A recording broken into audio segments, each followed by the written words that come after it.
Abyssal Murmurs. Hello, everyone. Welcome to the next horror stories. Story 1, The Peach Tree. Back in Laos, in a small village, there was a girl who had just recently died. They were holding her funeral all day, and when night comes, most of the people left. There was only the intermediate family left and a few guards. This was only the first night, and the family was preparing to sleep. The guards were also preparing to sleep outside, with one guy on duty for the first shift. Outside the house on the far right side was a large peach tree with ripe peaches.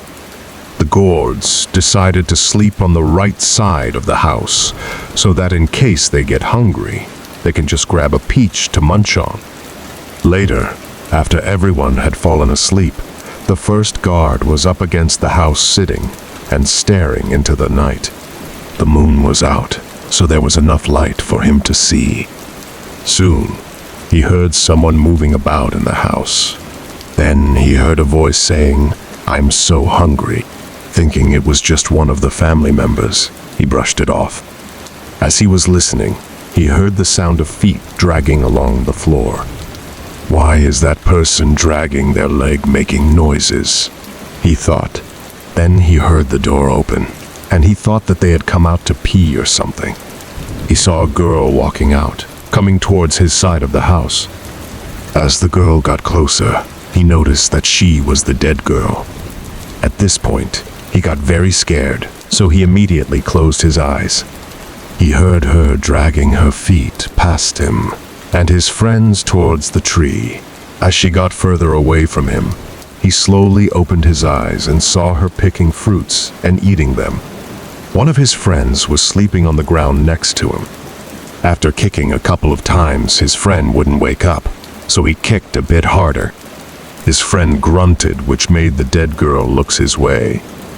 Again, he pretended to sleep. She kept staring at him for several long minutes before turning back and eating again. When it was time for the roosters to crow, the dead girl slowly dragged herself back to her bed and covered herself with her blanket. When morning came and his friends woke up, they questioned him as to why he didn't wake the next guy up to switch. He told them what he saw, and they didn't believe him. "I'm for reals. If you don't believe me, you can stay up first, but keep quiet." The following night, his buddy, the one who got kicked, stayed up first. Later on, he too heard someone rustling inside the house, saying they were hungry. He was trying not to be scared and brushed it off as it one of the family members. But soon after, the girl came out. Scared, the two end guys slowly crept down and laid next to his buddy on the ground. As she dragged herself across, he squeezed his eyes shut and held his breath. After she had gone past them and reached the tree, she started eating the peaches. The second guy was so scared, he started pinching the first guy to wake him up. The first guy woke up and was going to elbow him back, but the second guy quickly whispered, "The girl is up over there." He took one peek and then quickly pulled his blanket on top of his head. The second guy did the same thing. All night long, they listened to her chewing on the peaches until morning came when she returned back. This time, after everyone had woken up, the two buddies went to the father and told him what has been happening. He did not believe the two guys. "If you don't believe us, then go look at her hands and feet." The father went to his dead daughter's bed and pulled off her covers. He looked and saw that her hand had some red stains from the peach's core, and her feet was covered in dirt. They quickly ran out of the room and waited till the shaman got there. After the shaman heard what had happened, he went outside and grabbed a thick peach branch. He then sharpened one side, went into the house, and staked the girl. Afterwards, they quickly buried her body instead of waiting for the 5th day to do it. Why they staked the dead girl, but they did. That was how the story was told to me. Question? When I was young, Me and my siblings would always play and react the scene where she wakes up and goes peach picking. Lol. Scary, right? Did you guys ever react to scary stories you've heard? Comment below if you did. Story 2. The Dead Mother. A long time ago, in the outskirts of a small village, there was a mother and a daughter who lived alone together. They did not live in the village, because since they had no man figure in their household, and the villagers did not like them. One day, the daughter got married and went to live with her husband, leaving her mother all alone.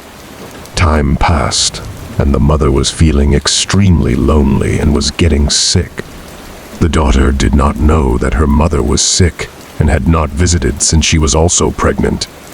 After the daughter had given birth, her mother died. Still, the daughter did not know and had not fetched her mother to come visit. The village, however, knew the mother died because they knew she was ill, but they did not care. When the mother died, she was still longing for her daughter, so she woke up the next night and went about her house as if she was still alive. But one night, she heard some young men walking outside by her house as they were on their way to go courting. One of the men was talking about how her, the daughter, had given birth, but too bad that she died, so she will never see her grandson. Upon hearing this, the mother immediately set out to Hersil's village. Hersil's village was 1/2 days away, but the mother was running on all four as fast as she could, all the while saying, "My ow, my o, do, my ow. I am going to see my daughter and grandson. My o, mo." Sorry I can't spell in Hung, but feel free to say it in Hong in your mind. The mother was running all night, and by daybreak, she arrived in Hersil's village. As she was getting closer to the village, she slowly started hunching, then walked upright again. As soon as she got to the village, a couple was walking out to their garden. The mother stopped them to ask for Hersil's house. After they told her which house, the mother quietly walked while saying under her breath, "Mahu, wahu, Loong nung now. I am going to see my daughter again." Her daughter, was walking out to get water and saw her mother slowly creeping towards her house with her arms up in a prowl-like manner, but thought nothing of it. "Mom." Her mother saw her and instantly straightened her walk. They both ran towards each other and hugged. "What's that smell?" the daughter asked. "Oh, it's just me. I've been walking and sweating so much and haven't bathed yet." Okay. Come inside, Mom, and drink water and eat." But the mother said, "Daughter, I am tired and old. I've been traveling all night. Let me sleep in one of your rooms for the day." The daughter brought the mother to a small room in the corner of the house, which is also part of a storage room, and the mother slept. Throughout the day, the daughter would go knock on her door and call, "Mother, Mother, come out and eat." But the mother would not respond, so she figured her mother was still asleep. When night came, the mother slowly creaked open her doors and peeked out. She saw her daughter feeding her newborn. Hersil was sharpening knives, and Hersil's two younger sisters was preparing dinner. The mother was sniffing at the raw meat and stared intensely at it while uttering a low growl. Her daughter looked her way and noticed the door was creaked open. "Mom, are you awake? Come out and sit. The dinner is almost ready." The mother opened her door wide and slowly, dragged her foot one over the other, while kept her head down low. The youngest sister took notice of the mother's behavior and smelled. She whispered to her older sister, "Hey, older sis, doesn't that grandma smell weird? Like dead people? Keep quiet. Don't be having such a mouth." She walked all night long and just haven't bathed yet. The mother dragged herself over to her daughter, lowered her head more to the grandson, and said, "Ooh, meaty tusses. So handsome. Mom, did you want to hold your grandson?" "No, my hands are old and shaky. I might drop him." "Yes, Mom. Did you want to go bathe? Probably your whole body is itchy." "No, I will do it later. I am tired." After they all had dinner, everyone else was preparing to sleep, but the mother insisted on staying up and cleans/sweeps the floor.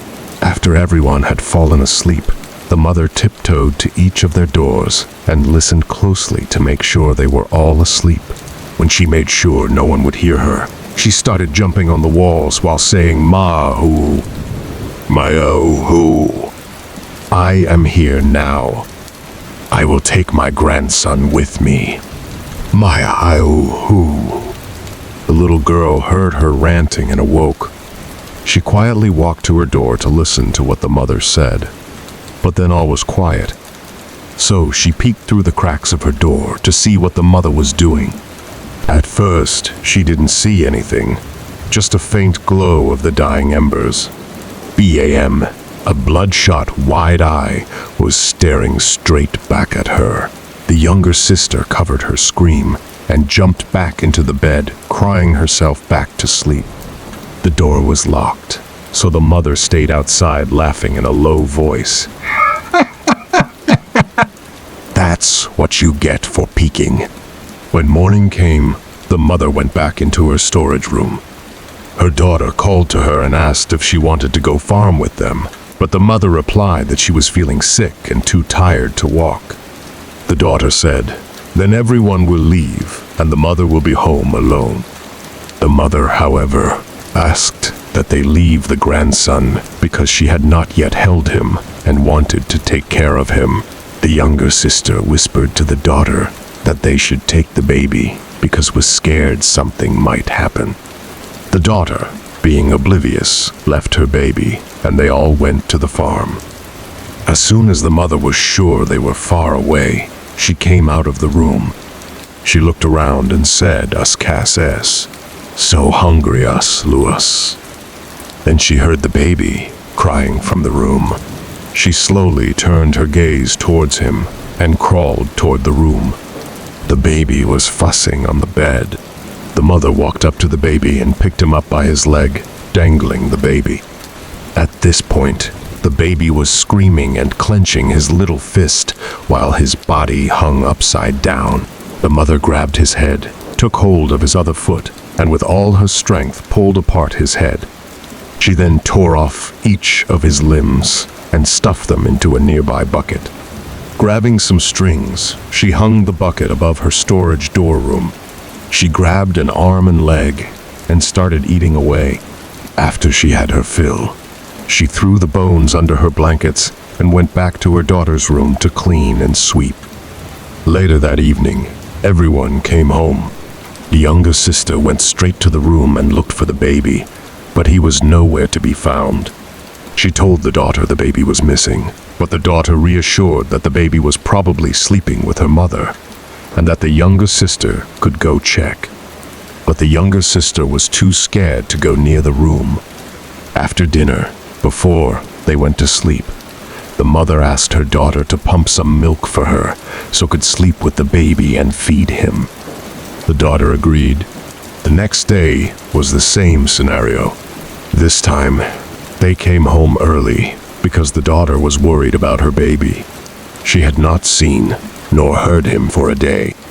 When they got home, the mother, taken by surprise, climbed to the attic. The daughter came home with the older sister. She went to the two sisters' room, then her room, and could not find her mother. So she went to the storage room. As soon as she got in, she got a whiff of rotten stench. She noticed something poking from under the blankets, so she lifted it up and saw some tiny bones. Horrified, she screamed for the sister. When she turned back to the doorway, she noticed the bucket hanging above. She grabbed it, and inside was an arm, leg, torso, and the half-eaten head. They both ran out just as her husband was reaching home. She told her husband what she had seen, and her husband went to grab his scythe. The daughter grabbed the broom and called out to her mother. The mother, still hiding up, peeked between the cracks and growled in a low tone. The daughter looked up to a pair of bloodshot eyes, called to her husband, and started whacking at the eyes with the broom. M-A-A-O-O-O-W-U-W.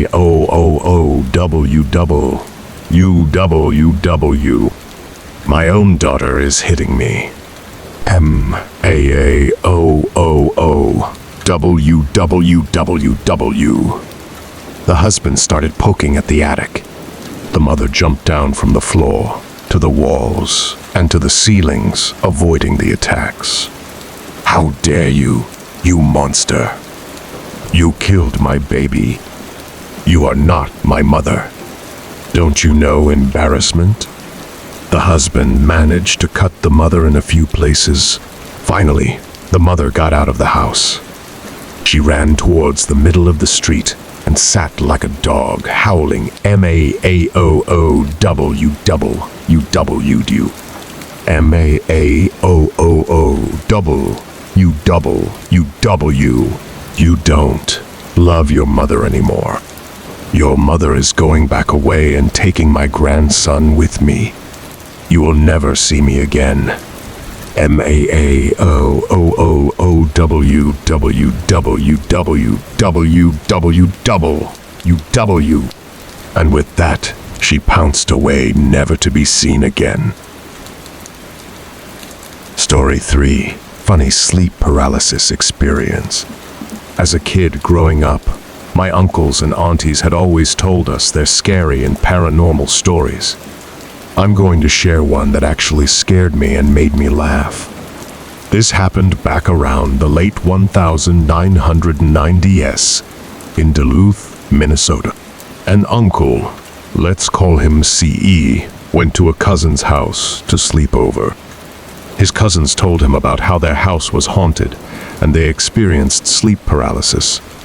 My uncle, who tried being tough, was like, nothing is going to happen. I'll get that shit. Just watch. Then they all laughed. As the night came, my uncle slept with a knife under his pillow, thinking that he could get rid of it, or at least get it. It was my uncle and his cousin who slept together on the bed in the basement. As they all fell asleep, C started to experience sleep paralysis. He said that he heard someone walking down the stairs. Then the walking got closer, and he said someone sat on him as he tried to break out of the trance. He obviously couldn't break out of it. His cousin eventually woke up and woke him up. My uncle told the cousin what happened. They both didn't care and dipped upstairs and didn't go back down there until others went with them. That's the end of that. I hope you enjoy and got a little laughed, because he didn't even get to use the knife.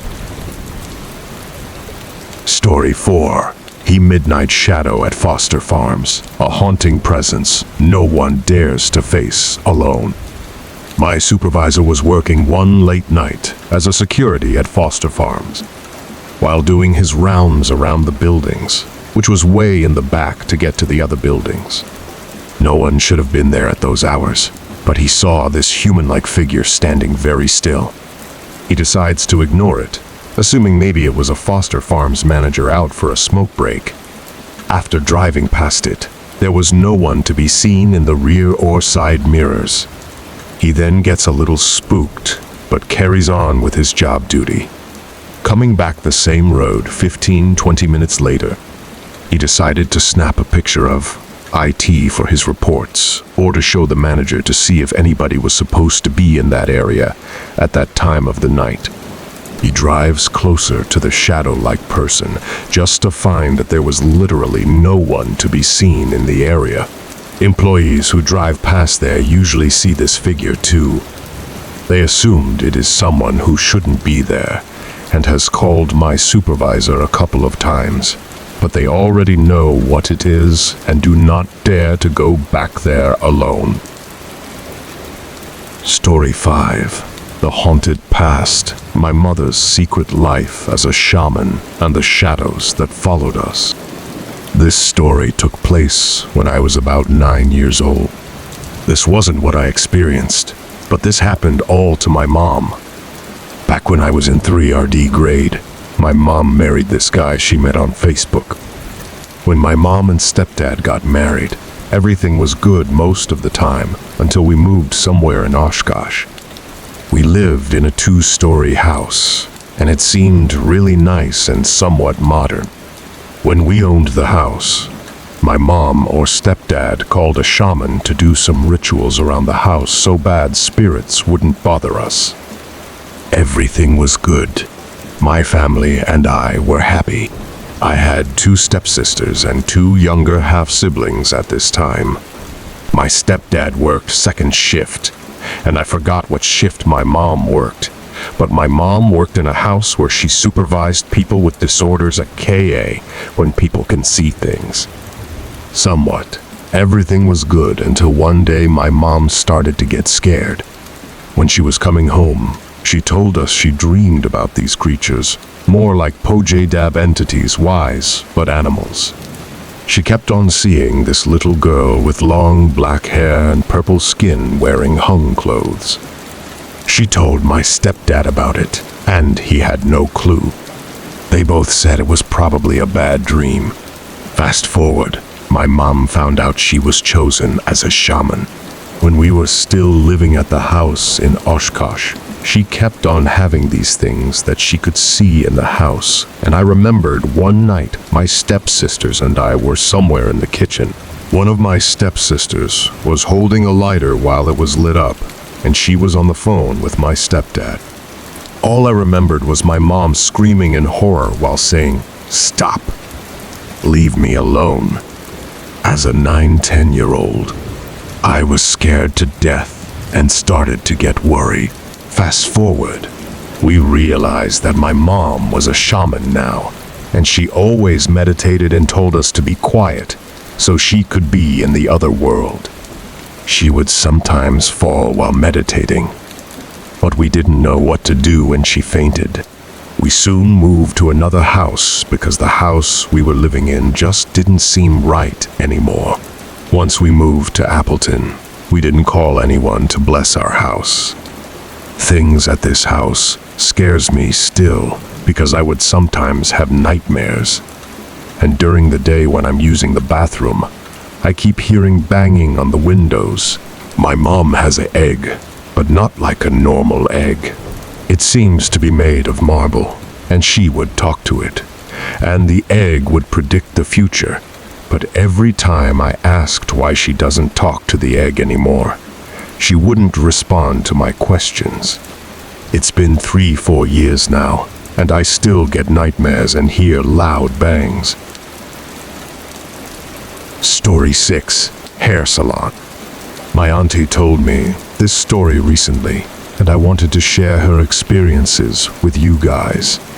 One day when she used to work as a hairstylist at a hung hair salon, this one particular day, it was raining and very dark clouds out.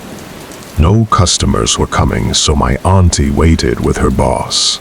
Her boss told my auntie that she'll be back in 20 minutes. She left something at home, so she went back to get it. After her boss left, my auntie waited a few minutes by herself. Then, a hung, middle-aged man came in. He had a cane with him, and he looked very pale and in bad shape, as if he was sick or something. My auntie didn't mind anything, so she got ready to cut his hair. He started talking to her in Hmong, and she spoke back. She asked him about his day and asked if he was okay. He said, "Yes, I'm okay." After that, she started cutting his hair. He told her his story, and the story started like this. One day, me and my friends went swimming at a lake, and I got a little cut, but I didn't mind it. Once I got out of the water, I started feeling ill. Then I blacked out. I tried to wake up, but I woke up at the other side. I saw the other side. I wasn't here on Earth. I literally saw the other side. It was different than here. I was going to walk deeper in, but I heard someone calling my name, so I went to see who was calling my name. I don't remember what happened after, but I swear I saw the other side. My auntie was very confused because if he went to the other side, but how was he here? My auntie was confused and scared. When she told us this story, we said maybe he was gone for a few minutes or so. Someone called his name, and his soul came back to him. She said, probably that could be it. Story 7. My aunt's last visit. First, this is not considered a scary story. I'll say that some older Hmong people in Minnesota will probably know this location, and some people might know about my story. Anyway, during the mid-90s, I had a long-distant aunt. Although I wasn't really close to her, we lived in the same apartment complex, and both of our families arrived in the United States at the same time. The type of person my aunt was always loving. She never had any problems with people. She has a preference for being quiet and reserved. In summary, she was a remarkable individual. So, when the day came, I found out that she was ill. I was shocked. I mean, she was not old and was still healthy. My family would visit her often in Regent's Hospital, and she seemed like she was recovering. However, her condition worsened on our last visit.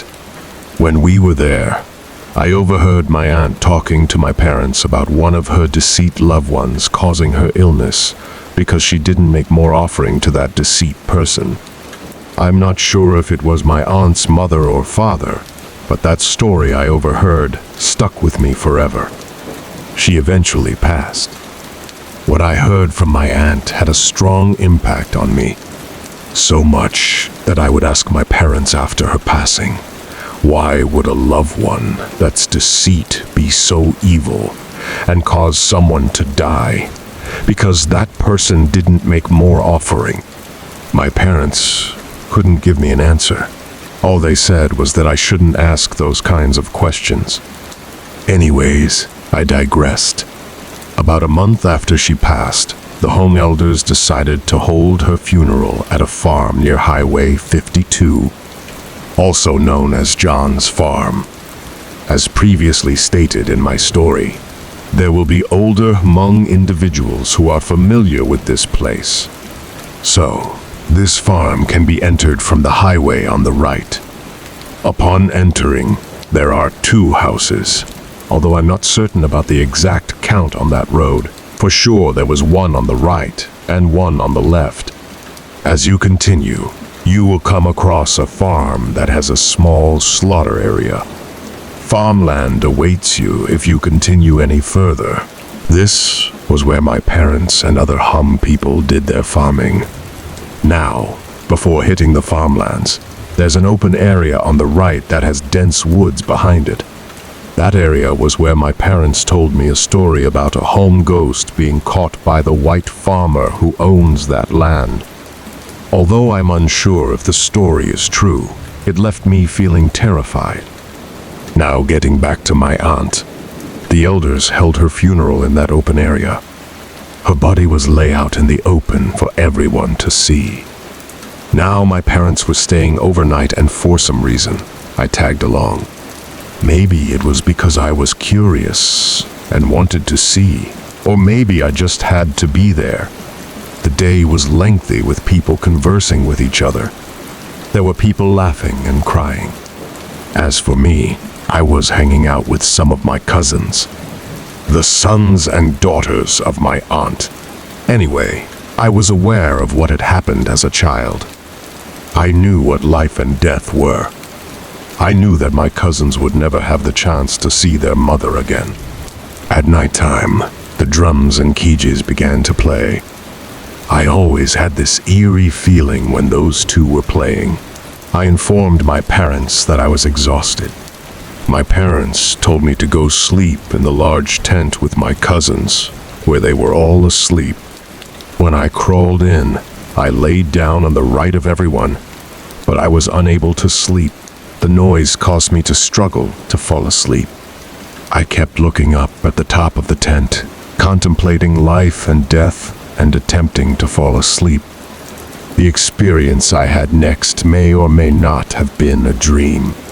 I was lying in the tent trying to fall asleep when the zipper started to open.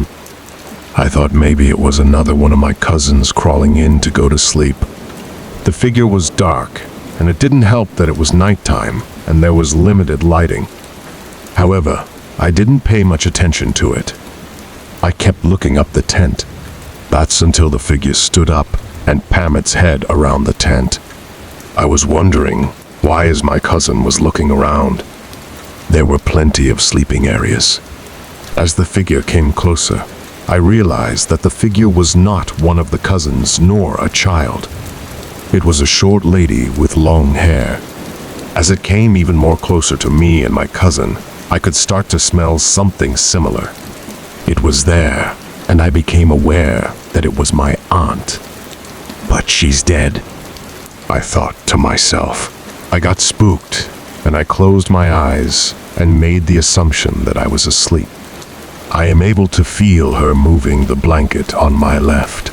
That's where my cousins, her sons and daughters, were sleeping. She was crying and uttering some words. Even though it wasn't loud, I can still hear it. Although I couldn't understand her exact words, I feel the overwhelming sadness. During the whole time, I never felt any kind of danger. I cry inside because of that sadness.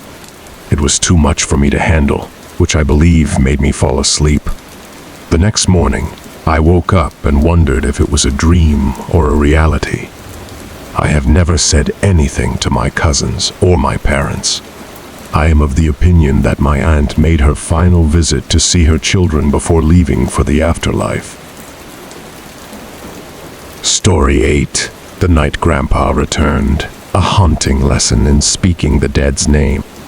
A few people want to hear my story version of the grandmother one that was posted in here. Before I start the story, let me explain how the layout of the house is. My Namdlab, aunt, and Tuxidalab, uncle, house has 4 floors. The first floor is where the entrance is, and straight ahead of you is the stairs to the second floor where the living room is on your left, and the kitchen in front of you. On your right is another set of stairs to the third floor where the bathroom and bedrooms are. As for the basement, it'll be where the entrance is, and in the basement there is a laundry room that connects with a toilet and shower. This happened 24 years ago when Sixth Sense came out, or somewhere in that eye range. I came over to sleep at my aunt and uncle's house on the weekend. On that whole day, my 4 cousins from age 9-5 and I was age 7, mentioned our late grandpa, my maternal grandpa, but their paternal name, and would say how nice to see grandpa do this and that, etc. As night came, my cousin CD, the second oldest, and my maternal grandma went to bed early, and my aunt and uncle left to work or somewhere. The remaining kids stayed up late, watching Sixth Sense in the living room, and halfway through the movie, my oldest cousin Abi heard someone knocking on the front door. Cousin Abi didn't think much and ignored the knock.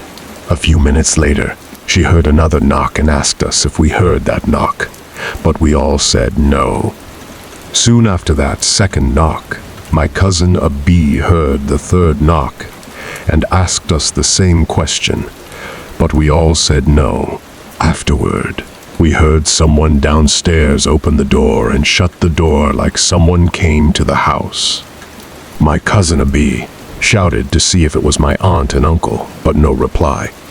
All of a sudden, we heard footsteps coming upstairs, and when the final step reached the top of the stairs, we all spoke and sprinted upstairs to my cousin's bedroom. As we all sprinted, We heard footsteps follow us to the bedroom, but luckily, when we got into the bedroom, we locked the door. THANKYWMSA God/creator LOL. My 4 cousins and I jumped onto one of their beds and covered ourselves with blankets, and we could hear the doorknob rattle like someone was trying to get in. We all cried in fear, but not sure why my grandma didn't hear us. But it went on for a while, then it stopped. My cousin Abi told my cousin EF and I to go out and check since we are boys. But we both said no because we were too scared. Eventually, all of us went together and checked every room except downstairs and saw nothing. After checking out every room except the basement, we all ran back to the bedroom and slept on the bed for the whole night. And while sleeping, my youngest cousin, who was 5, heard someone beating drums outside in the backyard for 10-15 minutes. As it beats, the beat kept on coming closer and closer to the house, and eventually it stopped. On the next day, my cousins told their parents what happened, and a few days later, my uncle and aunt went to seek a fortune teller, Sayeg, and according to the fortune teller, he said it was my maternal grandpa who came and visited us because we mentioned his name a lot. Ever since, then we didn't mention my grandpa nor mention any of the dead relatives' names. Lesson of this story is that you should never mention your late relatives because the elders said Tuav NP Tishwem Kupsi, which means they'll pop up at your house. Story 9. The Haunting of the Forgotten Girl. A Whisper from the Abandoned House. In 2012, I lived in the countryside of northern Wisconsin, which we moved into. As the little adventurous person I am, I discovered an old abandoned house that even my parents didn't notice. You see, we live on a 45-acre plot, half of which is flat grassland, and the other half all wood and forest, and a brand new house my parents had customized and hired people to build. Well, I decided to enter this old, ridged yellow house and found nothing good inside. It was a 2-story house. You know, those kinds of houses that you see in every scary movie. I wasn't thinking clearly enough, so I went upstairs and into one of the rooms. The door was hanging on one nail, and every time I walked, the floor creaked. I even thought to myself, the house had potential to be remodeled or refurbished. I remember having a lot of fun going from room to room. I reached the last place, which was the basement. At that point, my senses came back to me, and I felt a chill coming from my back.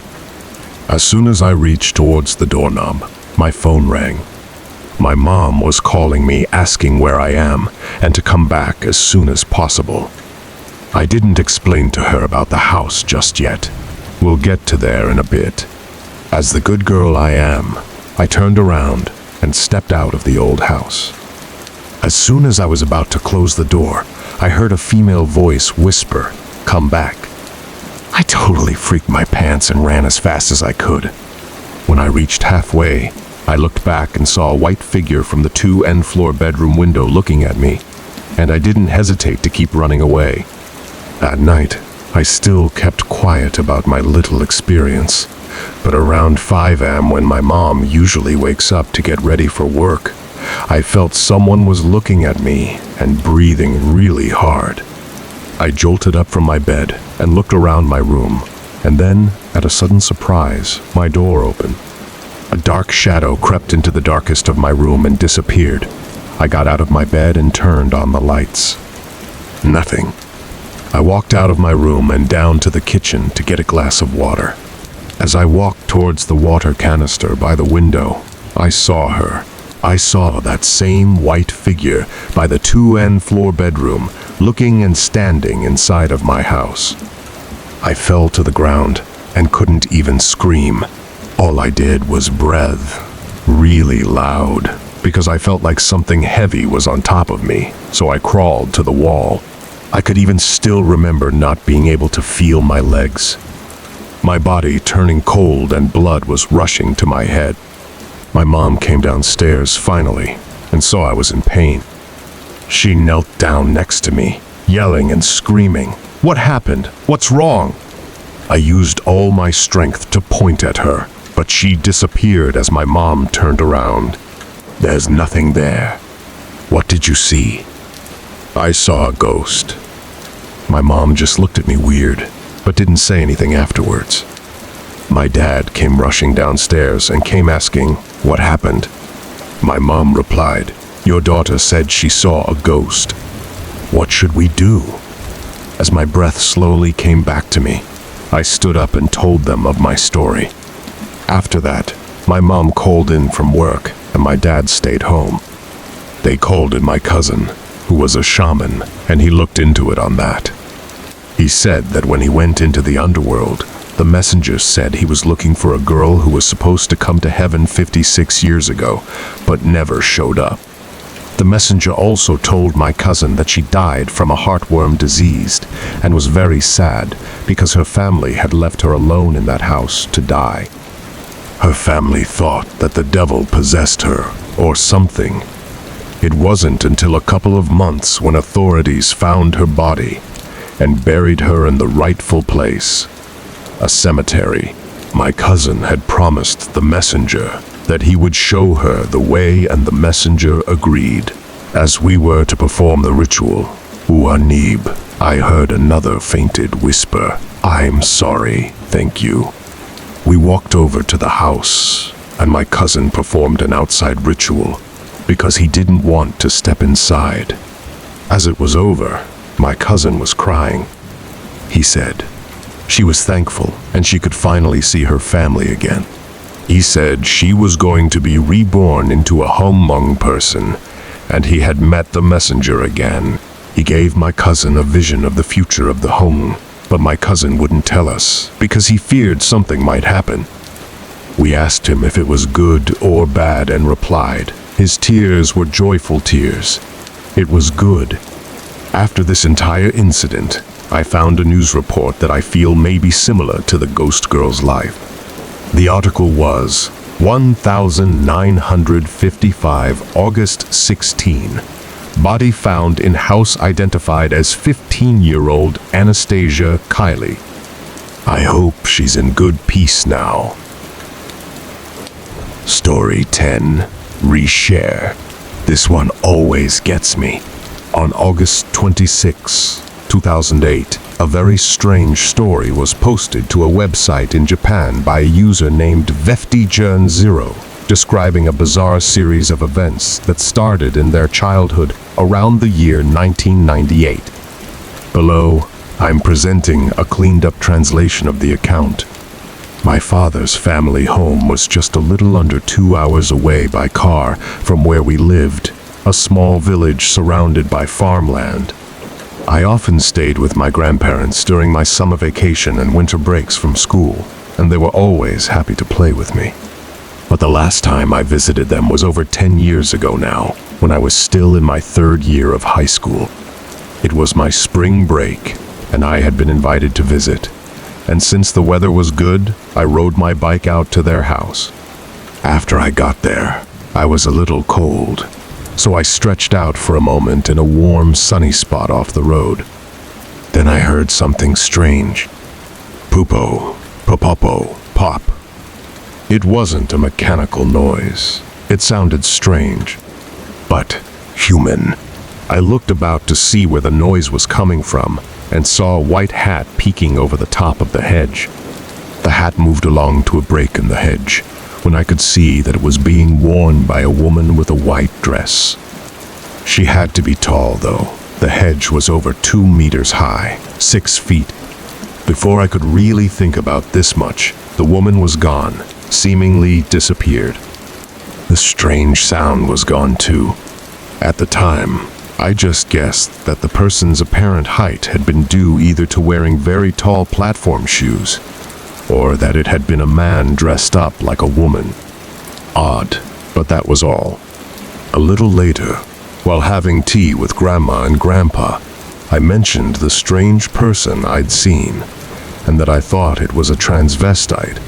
But when, as an afterthought, I also mentioned the strange po noise, my grandparents panicked. My grandpa suddenly showered me with questions. When did you see this? How much taller than the fence? Did they look at you? I answered as quickly as he asked. Then he rushed to the phone in the hallway, shutting the sliding door so I couldn't hear the call. The room was suddenly very quiet. Grandma smiled a little, but was trembling for some reason. Grandpa came back soon and told me I would be staying overnight with them. I had to admit that I didn't understand what the fuss was about and asked what was so bad about the strange woman. Grandpa said, "Grandma can tell you." He then looked at her and said he was going to pick up someone named K-san, Mr. or Mrs. K, and then left. In a clearly shaky voice, Grandma said, "It seems that Hachishaku-sama has become interested in you. But we shouldn't worry. Grandpa is making arrangements." Grandma then told me, a little at a time, that Hachishaku-sama was not a person. She was some sort of monster named Hachishaku-sama because of her height. 8 Sheiku Japanese foot, about 11.9 inches tall. Hachi 8 Shaku foot Sama person. Her appearance could change somewhat, sometimes young, sometimes old, but she would always be abnormally tall and would always have a creepy laugh. Po. Once Hachishaku-sama took an interest in a person, they were hunted to death in just a few days, and the last known victim of Hachishaku-sama had been 15 years previous. I learned later that Hachishaku-sama was supposed to be trapped in a shrine near the village, having been sealed in by 4 statues of Jizo, a protective deity of children, each placed to the north, south, east, and west of the structure. The village had some sort of agreement with its neighboring villages, where they were given some advantages to make up for the fact they had to watch over the monster. For example, they got first priority on water use. Since it had been over a dozen years since Hachishaku-sama had killed anyone, I have to wonder if the old men in those villages thought it was still a good arrangement. At the time, I couldn't quite believe what I was being told, of course, but then Grandpa returned with a very old lady. K-san, for that's who it was, handed me a small paper charm and told me to hold on to it. Then she and Grandpa went upstairs. While they were upstairs, I tried to excuse myself to use the bathroom, but my grandma wouldn't let me go alone, and she insisted on keeping the door open and an eye on me as I was using the facilities. This is when I started to really understand just how serious my grandparents felt the situation was. I was soon led upstairs to a bedroom. The single window in the room had been covered with newspaper, on which a charm, like the one I was holding, had been affixed. In each corner was a small pile of Mauricio sacred salt, and they had also set up a small wood box with a statue of Buddha on it. I was told I would have to stay in the room until 7 the next morning, and that I couldn't leave no matter what. They provided a bucket for me to potty in.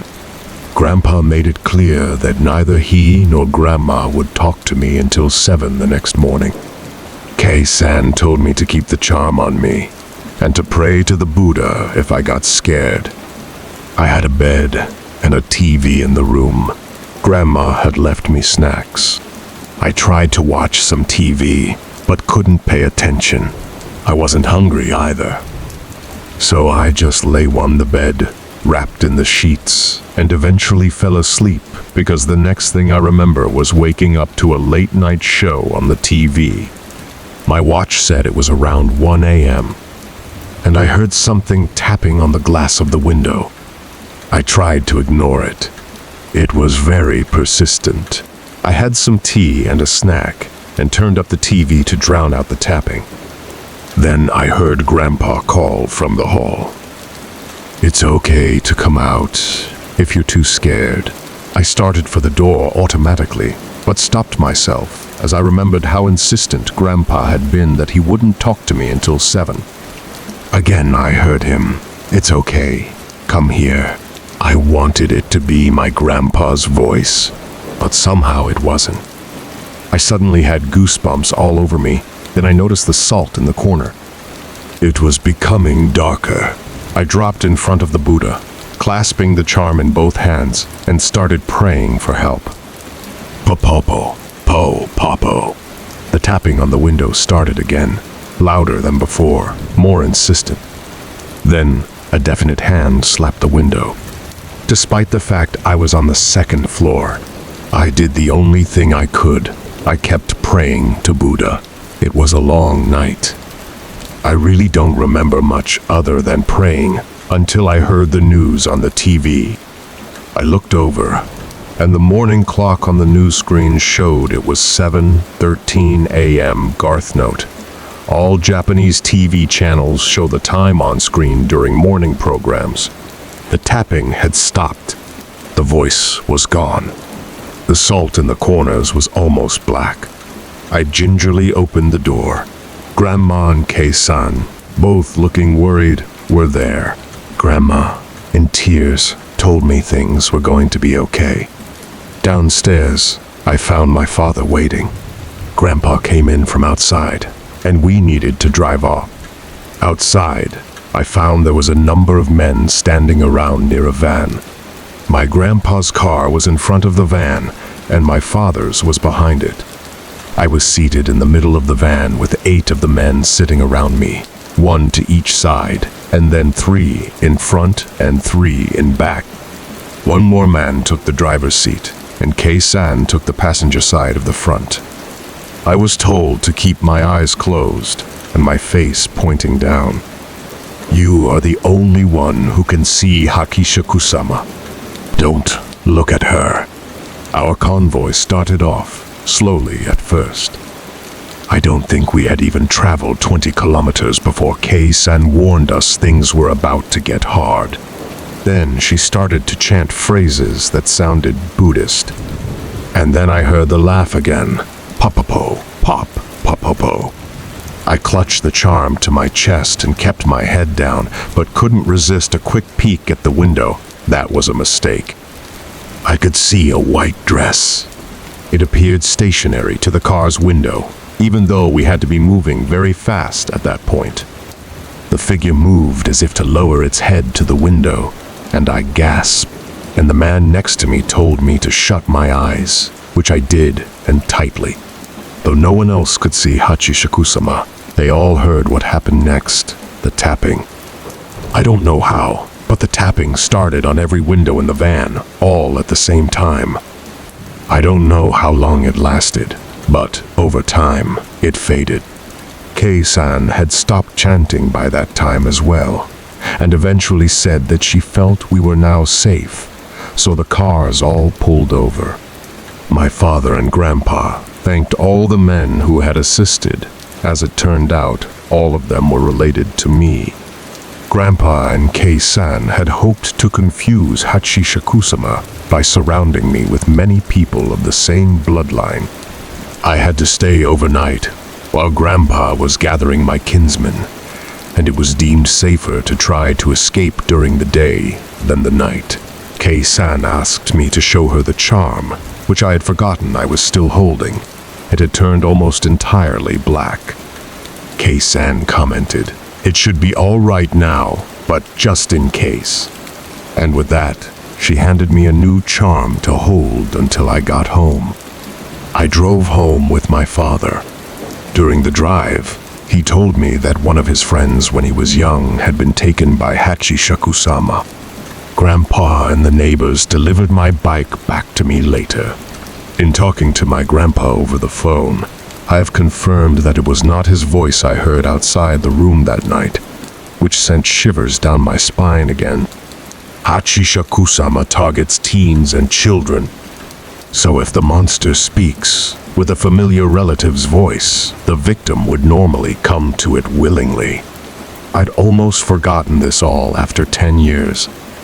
Grandma called to tell me that one of the Jizo statues that had sealed Hachishaku-sama into the shrine looked as if it had been broken by someone. The statue that was broken lined up with the road leading to our home. 2 years ago, my grandpa died. Sadly, I was not allowed to attend his funeral. I tried to tell myself it was all superstition, but sometimes I still hear that voice call, Popopo. Story 11. The Eternal Melody, a love bound by the haunting echo of the key. Back in Laos, there was a young man who was very talented at playing the Ekmung instrument Kiji. He would also travel very far, looking for his soulmate while playing his Kiji. He came upon this village that claims to have the most beautiful and talented daughter of a very respected elder. Using his Kiji skills, he tended the girl with very sweet melodies and woo her. She eventually fell for him and became his lover. They stayed together day and night under a big tree, listening to him playing his Kiji. Soon it was time for him to return to his family, and he had to let her stay back. He comforted her to stay because he wants to marry her, but he needs to go back home to retrieve his relatives to come get her parents' approval. He then left and she waited for his return. Since he traveled far, he had to make a far trip back home. It took him months to return, but before he returned, she was very ill. She knew that she wasn't going to make it, so she made a request for her mother. She told her mother that when she died, she wanted her boyfriend to play his Kiji at her funeral to send her to heaven. Her mother agreed and requested it right after her daughter passed. On the day of the daughter's funeral, her boyfriend attended it without knowing that it was his girlfriend's funeral. When they laid the beautiful daughter in her coffin, the boyfriend started playing his Kiji like usual at a funeral home. With all the relatives so involved and focused on the boyfriend's talent of the Kiji, no one paid attention to the dead girlfriend, for she was also proud of her own boyfriend playing his music. She smiled and tilted her head towards his way and let out her long, purple and twisted tongue toward him. While one of the village girls was setting the table for the elders, she spotted the dead girlfriend and she waved for the drummer boy's attention to make sure that what she saw was true. Both of them hurried out of the funeral home, followed by many people who spotted what they saw. Soon it was just the dead girl and her boyfriend alone in the funeral home. When he finally stopped playing his Kiji and looked up, he saw his dead girlfriend Kor smiling with her tongue and got out of the coffin. While trying to make a run for it, he was too late. By now, the dead Kor, all dressed in her red and green sash of home clothes, has gotten a hold of his hand. She let out a loud cry of what took him so long. He tried to woo her, but it didn't work. For her long wait, she wouldn't let go of him anymore. The following morning, the relatives came to finish the funeral. They found the boyfriend dead underneath the dead girlfriend with her big smile and twisted tongue out. Story 12. The dead will always linger. One of my uncles told my aunts and I this true story when we were all sharing ghost stories. This happened in the 90s to a family that are one of our relatives. Location and names will not be mentioned to protect those people. It was an incident that our great-grandpa, who was in charge at the time, forbidded those who knows about it to never mention it. I have the chills just thinking about it. Years have passed, and the incident was finally shared with some of us, but the names were never mentioned. The grandma from the family had passed away. When she passed away, it was due to natural causes. To clarify, for those who do not understand, it was her time. One day when the family had returned from an event, they saw her sitting in the floor on the hallway wearing the same Hmong clothes she was buried in. They all freaked out, because it is not natural, especially since she was already gone. She turned and gave them a smile, and then walked towards the parents' bedroom. The family was scared, but they tried to brush it off. That night, when the parents went to sleep, they saw the grandma walked into their room and started touching their foot. They were scared, but they didn't want to scare their kids, so they tried to avoid her in hopes that she will go away. Paranormal incidents continue to happen to the family. One late night, the father was home by himself, and he kept hearing noises coming from the chicken houses outside. He went to the back door and turned on the light to see what the racket is. When he turned on the light, he saw the grandma trying to catch the chickens and eating them. Her mouth was full of blood. She looked directly at him and just smiled. The father was so scared he shut the door right away and decided to wait until the family returns. When the family returned, the father told them what happened. They were all so scared that they all decided to sleep in the parents' room. At night, the grandma came to them. She said, no matter where they go, she will always follow them, that they cannot hide from her. The paranormal activity was too much for the family to handle, that they decided to talk to our great-grandpa about the incidents. Our great-grandpa held a meeting, and they planned out a plot. Keep in mind, the meeting was held at a different house. The next day, their family purposely announced out loud that they were going out to eat. The family didn't really go out and eat. The plot was for them to move out, but not make it obvious and leave everything behind. Furniture, personal belongings, etc. Our great-grandpa said he will take care of everything after that, and the landlord has already been made aware of the situation. I'm not sure what happened to all their belongings, but I'm sure the landlord put it up for real estate sale. No paranormal activity has occurred to them ever since they moved. It doesn't sound as scary translating this into English, but when the elders tell you the stories in our language, it is always more scary, and you can get a better vision. Also sorry if the story was vague. I don't remember all the details. Story 13. The Love That Never Died. This story is not to scare, just a story I heard that was passed on to me. Lol, enjoy. Back in Thailand, there were these two elderly couple that loved each other a lot. One day, the guy got very sick and often feeling sleepy. He told his wife that when he died, he wanted her to bury him facing the sunset. So one day, the wife went to feed the husband rice soup. He didn't woke up or gave her any sign or life. So to fulfill her husband's wish, she went to bury him at the hilltop facing the sunset. That night, she cried and tried to fall asleep. Not soon after, she heard the dogs barking crazier than before. As stupid as blonde girls in movies, she decided to peek.